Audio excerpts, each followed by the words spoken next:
بسم اللہ الرحمن الرحیم۔ السلام علیکم۔ انصاف نیوز روم میں خوش آمدید۔ میں ہوں ڈاکٹر محمد فاروق۔ خبر شامل کرتے ہیں منڈی بہاؤدین سے، جہاں سے ہمیں رپورٹ کیا ہے عنایت الانجم کلیر نے۔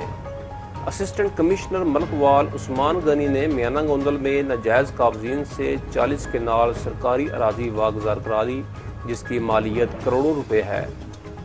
خبر اب تفصیل کے ساتھ۔ اسسٹنٹ کمشنر ملک وال عثمان غنی، تحصیلدار شعیب احمد بھٹی، گرداور محمد ارشد گوندل نے پولیس تھانہ میانہ گوندل کی موجودگی میں ناجائز قابضین کے قبضہ سے سرکاری اراضی جو 40 کنال تھی، کھڑے فصل میں ہل چلا کر واگزار کرا لی، جس کی مالیت کروڑوں روپے ہے۔ وہاں پر موجود تعمیر شدہ مکانات بھی گرا دیے۔ علاقے بھر کے نوجوان کھلاڑیوں میں خوشی کی لہر دوڑ گئی۔ یاد رہے کہ اس سے پہلے بھی حکومت پنجاب نے ناجائز قابضین سے اراضی واگزار کروائی تھی، لیکن سیاسی اثر و رسوخ پر ناجائز قابضین نے دوبارہ قبضہ کر لیا تھا۔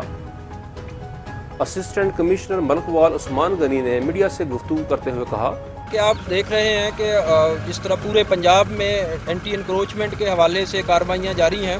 ملک وال تحصیل میں یہ کام سٹارٹ کیا ہوا ہے۔ گورنمنٹ کی انسٹرکشن کے مطابق جہاں کسی قسم کی ہمیں انکروچمنٹ رپورٹ ہوتی ہے، عملہ فیلڈ کے تھرو رپورٹ ہوتی ہے، موو کروا رہے ہیں۔ آج جس طرح آپ نے 5 ایکڑ پہ 40 کنال کی مالیت بنتی ہے، اسی طرح انشاءاللہ ان کے مطابق اسی طرح اپنی کارروائیاں جاری رکھیں گے۔ انکروچمنٹ کرنے کی کوئی اجازت نہیں ہے، اور اس حوالے سے گورنمنٹ کی زیرو ٹالرنس پالیسی ہے۔